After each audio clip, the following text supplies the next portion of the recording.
Welcome back to Tech Talk. We are in different clothes, which means that we just went forward in the future using the magic of television. Quantum leap. So that we could talk about a subject that you already know about, but we didn't know about when we filmed the rest of the show. Yes, the iPhone 4S. Yeah.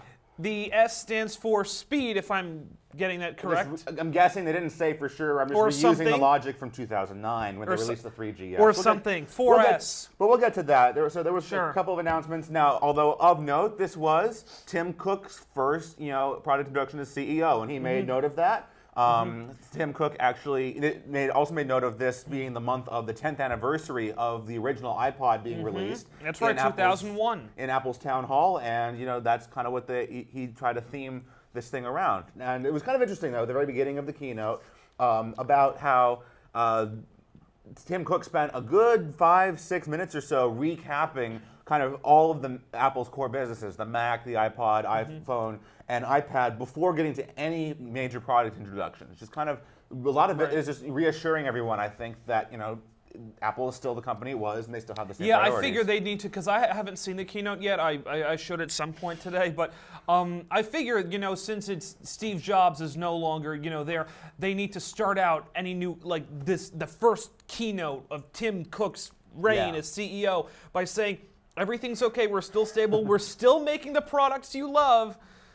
And so, just need to, reassuring stockholders, customers, et cetera, et cetera. So, even though Cook didn't actually make any introductions himself, he pretty much tossed that baton over to everyone else. But Steve Jobs has done that a lot recently, too. So basically, he has more of a, Steve Jobs... the cordial, slow-talking host kind of guy. Interesting, So he doesn't have the same kind of energy as Steve Jobs. It depends. I think Steve Jobs has kind of been warming us up on the whole let other executives at Apple introduce a lot of the products for the past couple of years or so. So it kind of felt more of a natural thing like that. Although and keep in mind, this is press. This is not a bunch of loving crowd members at WWDC or Macworld. This is a smaller press event. Right. So Apple generally is a little bit more of overview-ish in that kind of way when they're doing that. Exactly, So I guess before we get into the pièce de résistance, something that was discussed in the rumor mill up to this event was, could Apple be finally killing the iPod?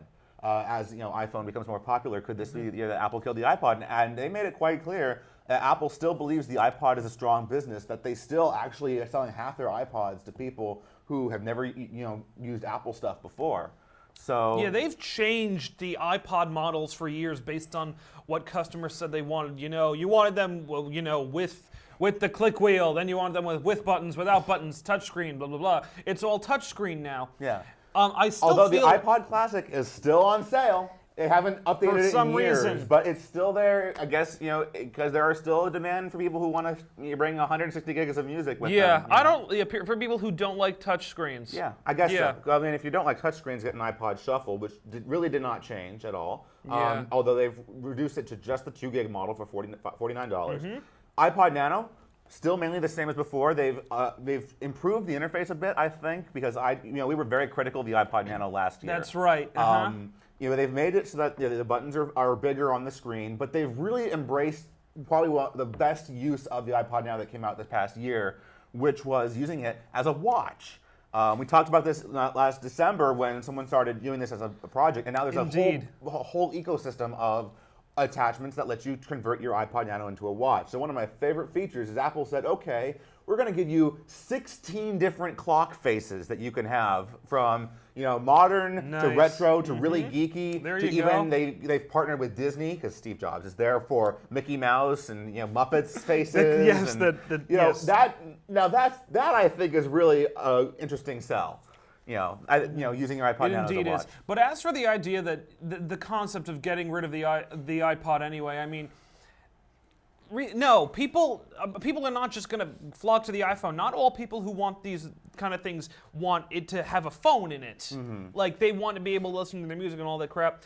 And you just don't need the phone aspect of it. If you already have a phone and you want to get an iPod Touch, whatever, that's you. But they're not going to get rid of the iPod anytime soon. iPods really kind of mature. None of the iPods got dramatic upgrades. If anything, some of the prices were decreased. No, the Touch, I feel like, is going to have a longer lifespan than some of the other iPod models. It is the most popular. Yeah. Exactly, because I mean, unless they can think of something incredibly sophisticated to upgrade this with, this is going to be sticking with us for maybe the next 3-4 years. So let's get to the iPhone 4S, not an iPhone 5 after all, which is curious. My thought and kind of what people have been saying is that Apple's kind of started this pattern of every other year or so, we'll have a big upgrade like the 3G or the 4, and then in the intervening years, we'll make modest improvements to the inside without changing the exterior with the 3GS and this time with the 4S. Yes. With the S standing for speed because this has the A5 chips, so it's 2 times faster to use, 7 times faster graphics. Same chip, I understand that the iPad 2 has. Yes, the iPad has, indeed. Oh, it's quite cool because they had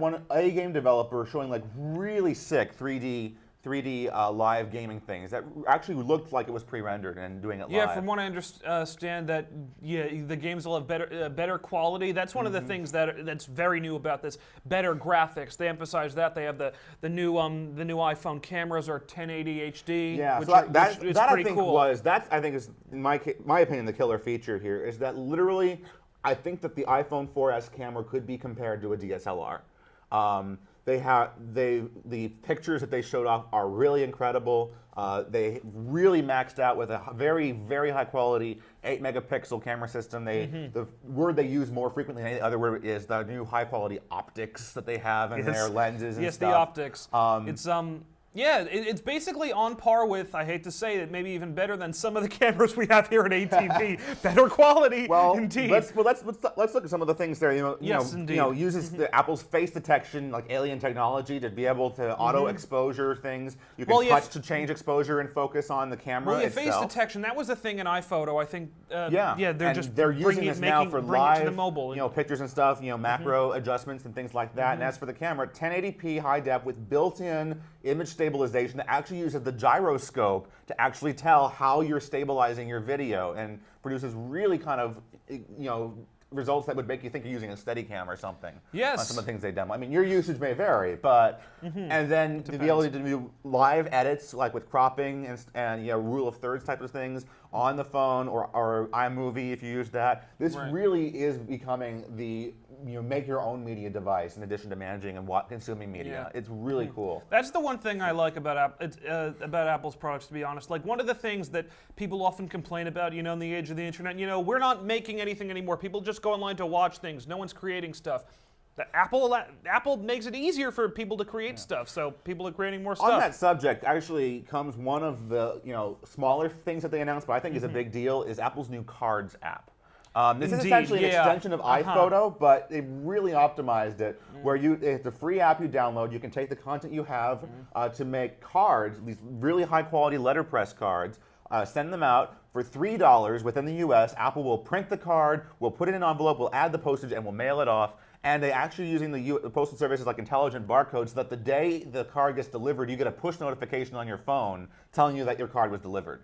All that for $3 in the U.S., $5 internationally. I think Kodak should be, or not Kodak, Hallmark should be, shaking in their boots with that. Assuming the postal service doesn't go bankrupt, that is. But yes, no, we'll have more on that later. Yes. Yes. But that's a really nifty feature. It's an interesting feature, like I know, because in iPhoto they've had for years that whole create a photo album thing that will mail to you. I guess this is more of a way to just send your stuff to other people, which I guess, I assume they have like different templates you can work like with. 20 or so different templates, 5 kind of categories and such. Really. And you were talking about push notifications. The one thing I wanted to say that I'm most interested in, it's a small thing, but I kind of like it, is that with the iPhones that currently are in existence, whenever you get like a notification or a text, if you're in the middle of doing something, it interrupts you. Yeah. In the middle of the screen, it just pops up and says, you have a text or you have another thing. Blah, blah, blah. I don't want this interrupting me. What they're doing now is they're putting it at the top of the screen with new iOS 5. Center. At the Notification Center, and it lets you know at the top it doesn't interrupt the things you're doing. You can just drop it down, see your notifications, bring it right back up, and go back to what you're doing whenever you want. Especially useful because you've had your phone on sleep. This is really nifty. It will actually start to accumulate those messages that you missed on the home screen, and you can, showing you the app icon. You can actually swipe on the app icon and go straight to that app that issued the notification. Yes, right that is very cool. That's I think that's probably one of the biggest deficiencies that iOS has had is how it handles notifications because it was built to just handle text messages. Let's be honest. Yes. So this is a welcome Indeed. improvement. Some of the other things that are coming in there. Let's talk a little about iMessage. This is really interesting. Yes, iMessage, their new texting service that allows you to interact with, I think, not just other iPhone users, but iPod Touch, iPad. Apple didn't say anything Yeah. about it, but there have been rumors and some hints in like source code that this at iChat on OS X Lion may actually offer future support for this as well. Kind of like how there's FaceTime for the Mac. I would be surprised if Apple doesn't offer some kind of iMessage integration for Mac users. I feel like that at some point, like Apple's going to end up doing something similar to Skype, where they're going to combine FaceTime with iMessage on all their devices. Everyone because they is have inevitable. FaceTime in everything. Now iMessage is everything. The next obvious step is doing what Skype does, which is one service for video and texting. But this would be interesting because this is really kind of taking on, and in some way taking on the text message by building it into the Messages app. Even if you're doing from iPhone to iPhone, if iPhone knows that you're sending to another iPhone, it'll save you the money on the text message and send an iMessage instead. If you're going to actually send a text message, it changes the blue bubble to a green bubble, and then it's a regular text message through the network. Exactly. There you go. It's and bringing the iPod Touch cool. and iPad users into the mix. So that using the whole, and it's using the same push notification stuff that Apple has. And since a lot of people have iPhones now, like assuming like I know a lot of friends with iPhones, so texting charges will be, it's nice to see that they're doing this. Exactly. Yes, I think. Another really big deal for iOS 5, the PC free features. Wait, the what? PC free. That one I had not heard about. Okay, then you should, because essentially this is Apple saying that, these days more and more people are saying, I don't actually own a computer, I want to use my iPad or my iPhone as my computer. Yes. And right now, if you buy one of these, the first thing you get is you have to plug it into iTunes and set up a connection with iTunes. Now there will be an interface built in so that you can literally set up the device on the device itself. And all the other features are there too. So starting with future updates to iOS 5, those updates will be over the air. They'll be Delta updates. You don't have to re-download the entire OS every time .01 update comes out. That's going to be a really big deal to really kind of say that this is a real post-PC device. Yeah. That you don't have to connect this with your PC unless you want to. Between that and Wi-Fi syncing, you almost would never have to, and iCloud, you almost never have to plug in your iDevice into a Mac ever again. Yes, because if you're storing your shit on on a cloud, you don't need a computer to store it on or transfer anything. Making it's more efficient that way. It's a really comprehensive strategy, and that's actually a good linked over to iCloud. So Apple previewed this a little bit over the summer. I think the best feature of it is it's free.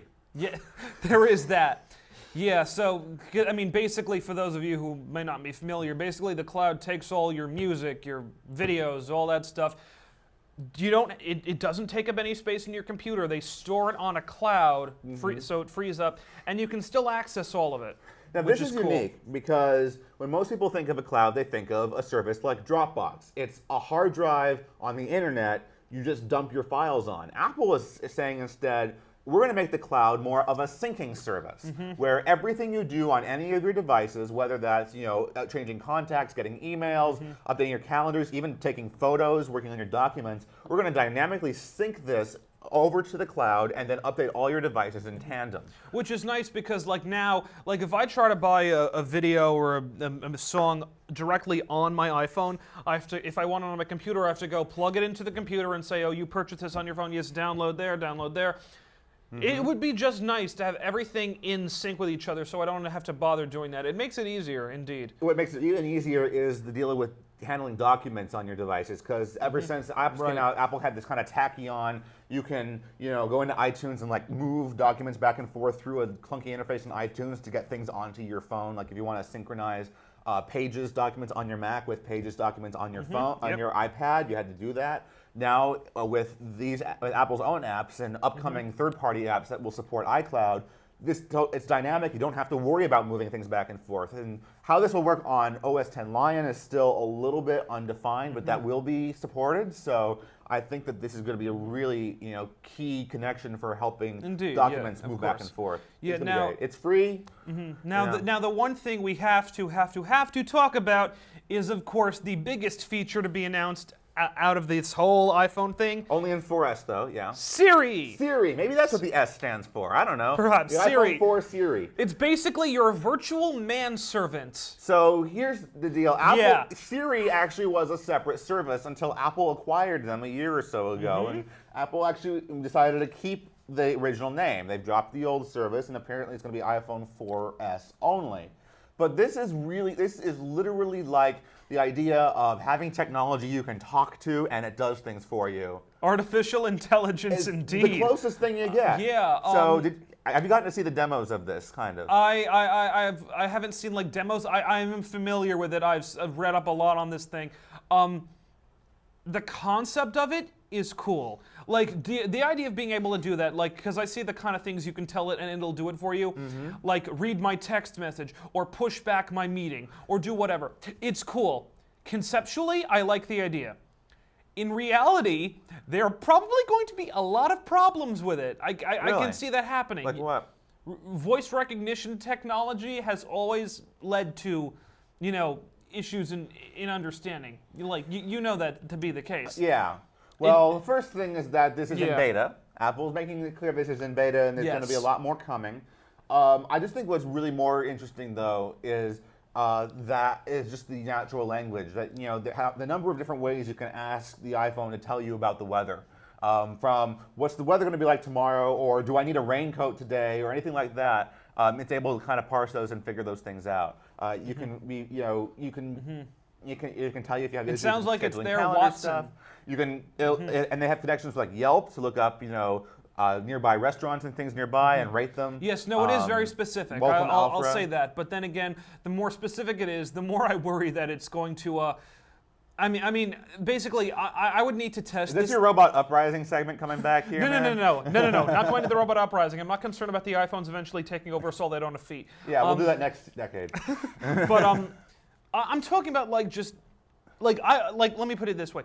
I would need to see one of these things and test it first before I can say for sure whether it works or not. And by that I mean I'd like an iPhone 4S. But basically my point is, voice recognition technology on the most basic things has its flaws. Like with GPS, with current voice recognition technology in the iPhone. Saying the basic things, it's easy to mishear. Because I've used it, I've seen other people use it, and it always somehow misunderstands what I'm saying. Like call mom, call hospital. No, I'm not calling the hospital. I want to call home. I don't. It does try to confirm with you, but no, Yeah. but that actually, I Yeah. think that the technology that Siri, the original company, made is a lot better at doing a lot of this stuff. The only thing to do the whole assistant thing, dictation is now built into the system as well. Everywhere you that's see good. the keyboard, there's a button. Yeah. You get, just like Android, you get dictation anywhere you can use the keyboard. That's Yeah, because a really big there's deal. a thing I know where you can respond to a text message by speaking. And, so there's that. And so, yeah, it does make sense there'd be dictation. Because if you work in a business where you need to be dictating all the time, taking notes, it's actually pretty handy to have because you don't have to have one of those. I know And some people the have poor, those. our poor thumb's going to break, Yes, too. yes, it's either that or some people have those tape recorders that they just speak into and to record everything, and then they have to have someone transcribe it. Much easier to dictate like that. It makes it much easier. Obviously, you do have to review it at the end to make sure it got all your words right, but for the most part, I think it would be pretty cool.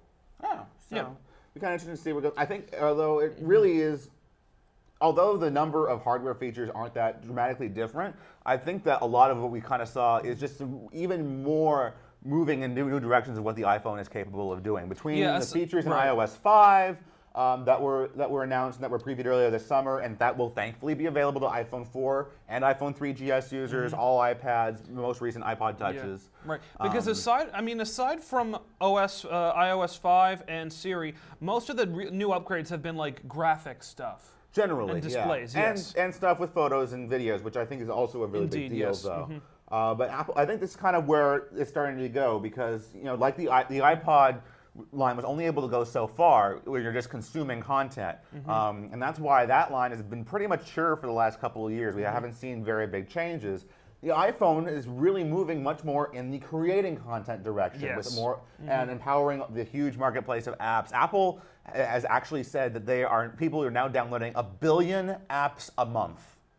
1 billion apps per month are being downloaded now. That is ridiculously insane. Right now, all I'm thinking of is back at Apple HQ in California. Where when you go in the entrance, you see that huge thing that all the icons pulsate anytime buys an app. You know what I'm talking about, right? I think I've seen that at WWDC pictures. Yes.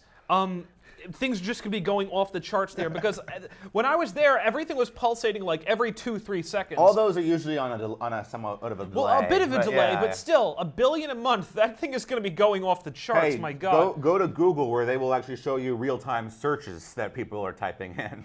With a delay too. That's insanely creepy. On a map of the world, you can see like little dots emanating out of the globe where people are doing searches. I swear, I'm not making this up. Yeah, they do this. It's Google. That is insanity. It's really cool. Come to California, say hi to me, and see some cool stuff. Yes. Yes. Go to Silicon Valley on your next vacation. Yeah. One last thing on the iPhone. Yes.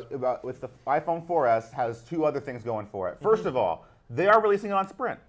Yes. On day 1. Yes. This is going to come out on Sprint. Yes, indeed. Mm-hmm. This is a really big deal. And even better, this is a world phone. This has built-in support for both GSM and CDMA. Exactly. Which is great because not only does Apple want to sell one model, but if you are on like Verizon CDMA and you go roam around the world, you can use their GSM networks on your phone. It will switch back and forth. And now, since now the iPhone's on Sprint, if the AT&T T-Mobile merger goes through, iPhones will be available for like the big 3. Well, I mean, even if the T-Mobile doesn't go through, Apple will still have the biggest 3 cell phone providers in the United States. Mm-hmm. The iPhone will be available for all of them. So yeah, that would be great. I love as someone who is on a company that is a subsidiary of Sprint, sort of, not really, uses the network. I'd be curious if I can put that there. Mm-hmm. I think it is interesting to note, though, that I forgot what I was going to say. So Apple is still selling the iPhone 4. The iPhone 4 for less, and actually the iPhone 3GS you can get for free with a 2-year contract. This is weird, but when's the last time you saw on Apple's website $0? Literally there under the 3GS is free with AT&T only though. That's still AT&T only. With a 2-year contract, you get a free iPhone 3GS. There's a catch, right? It's the 2-year contract. You realize how cell phone pricing works, right? No, yes, I do realize how cell phone pricing works. So there's a cost to this sucker. You're paying it back through the obviously, contract. no. I know you have to pay for all that other stuff, but the phone itself is free. The iPhone 3GS, 8 GB on AT&T only, free. Holy crap! iPhone 4 for 8 GB for $100 on all 3 networks. Well, there you go. So Apple's got the 0, 100, 200, 300, 400, and even the $500 range set up with the option for a 64 GB iPhone 4S. Yes. So you have the whole range. It's not 4G. Apple actually said very clearly, we do not want to get into the debate that the industry is having over what is and is not 4G LTE. So I feel like these labels are just incredibly confusing. Yeah, they're arbitrary. Very subjective, yes, and arbitrary. They mean absolutely nothing. They really don't, and that's the deal. Apple says G is just generation anyway. Yeah, and I mean the iPhone is capable of theoretical speeds up to the same amount that the other 4G phones claim they get. It's just really up to the carriers to stop crapping out. I also feel like they call it 4S. Everybody else is calling it 4G. Rebels, man, we're gonna call it 4S instead. Suck on that. Take that, man. Absolutely. I don't know. So overall conclusions, let's just share our thoughts from the announcements this week. I'm very interested, not excited, but interested in the new iPhone line. Hopefully, they look to me like some good improvements, and that's obviously that Siri thing. I'll have to wait and see how well it looks. But if it turns out well, and in a few months after it's released, people aren't complaining about it not working, then I guess everything should be fine. Same, and of course you're the one that actually has an iPhone to compare it with. Yes, indeed. I would kind of agree. I mean, there wasn't anything incredibly wildly exciting, but I think there's a lot to be interested in with this update. I think people are still going to flock to the stores and get them anyway. And Apple's going to be responsible for keeping the American economy from going entirely in the toilet all on its own. Yes. It's going to beat out Exxon again. And yet, as Apple likes to do, there's always the morsel of what they left out, what's coming next. Where is the iPod? Some of these features that the iPhone 4S is having, the iPod Touch doesn't have them.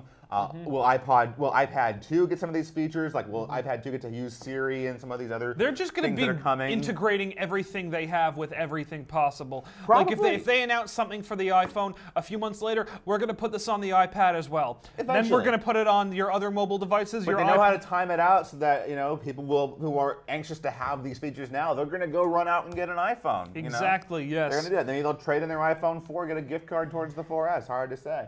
So. Wait, trade in?